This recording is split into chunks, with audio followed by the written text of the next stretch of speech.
Departemen Pelayanan Anak-anak Uni Indonesia Kawasan Barat mempersembahkan. Selamat pagi anak-anak. Kita akan merenungkan firman Tuhan melalui renungan pagi anak. Menjadikan Allah yang pertama. Hari ini tanggal 22 November. Mari kita awali dengan doa. Bapa di surga, kami akan belajar firman Tuhan. Tolong kami supaya kami dapat memahami firman Tuhan. Dalam nama Tuhan Yesus kami berdoa. Amin.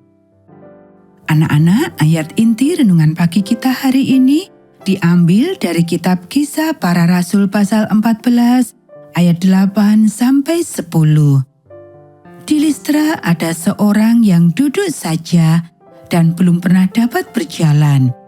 Ia duduk mendengarkan ketika Paulus berbicara. Berdirilah tegak di atas kakimu. Dan orang itu melonjak berdiri lalu berjalan. Saya suka memikirkan sukacita dan kegembiraan yang dialami orang yang disembuhkan Paulus. Dia tidak pernah bisa berjalan sebelumnya ketika dia menurut perintah Paulus. Coba bayangkan orang itu duduk di situ hari demi hari, tahun demi tahun, menyaksikan kegembiraan orang lain yang bisa berlari dan berjalan dan bermain, tapi tidak bisa menikmati kegembiraan itu sendiri. Tidak heran dia melompat dan berjalan ketika dia disembuhkan. Anak-anak, saya mengenal beberapa remaja yang tidak pernah berjalan di Sunshine Band, atau berjalan mengumpulkan dana bantuan, atau berjalan dengan penjual buku, dan mereka tidak menyadari betapa senangnya melakukan hal itu. Pada suatu ketika, menurut sebuah cerita dari pemimpin orang muda, ada seorang gadis yang sangat pemalu yang tidak pernah ikut mengumpulkan dana. Tapi pada satu tahun, ia mengambil keputusan bahwa ia harus mengatasi rasa malunya. Jadi, dia mengambil setumpuk majalah dan beberapa brosur untuk mengumpulkan dana, dan dia memulai tugasnya. Jika aku terlalu takut untuk minta uang, dia berkata pada dirinya sendiri, aku akan memberikan kertas-kertas ini.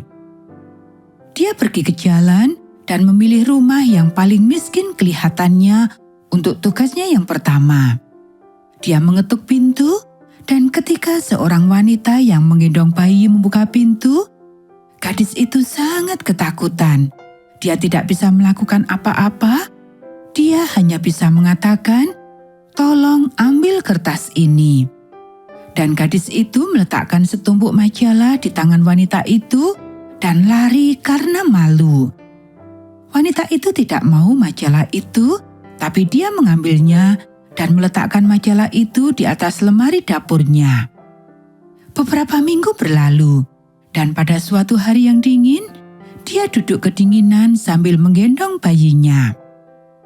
Andaikan aku punya kertas, akan kutempelkan pada celah-celah dinding ini, katanya. Lalu ia mengingat tumpukan majalah itu. Sangat pas, dia berkata, dan segera kertas-kertas itu ditempelkan di celah-celah dinding. Ruangan itu menjadi lebih nyaman sekarang.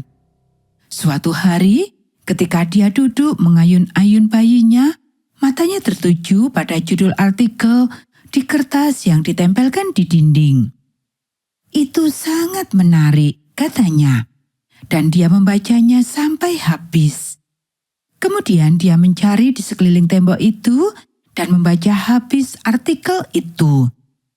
Hari demi hari, minggu demi minggu, dia membaca artikel-artikel yang tertempel di dinding, dan sementara dia membaca, dia menerima kebenaran yang dia baca, dan lama-kelamaan dia masuk gereja.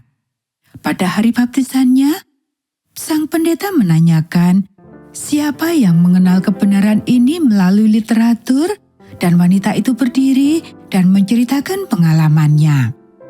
Jika gadis pemalu itu tahu, dia pasti akan sangat senang. Dan dia akan tahu suatu hari kelak dan dia akan sangat gembira. Anak-anak, jika kamu belum pernah berjalan membagikan traktat, mulailah sekarang dan kamu akan sangat senang. Anak-anak, demikianlah renungan pagi kita hari ini. Mari kita akhiri dengan doa. Bapa di surga, terima kasih kami sudah belajar firman Tuhan. Tolong kami supaya kami boleh berani untuk membagikan traktat. Kiranya Tuhan memberkati kami hari ini saat kami belajar, bermain, dan membantu orang tua. Dalam nama Tuhan Yesus kami berdoa. Amin.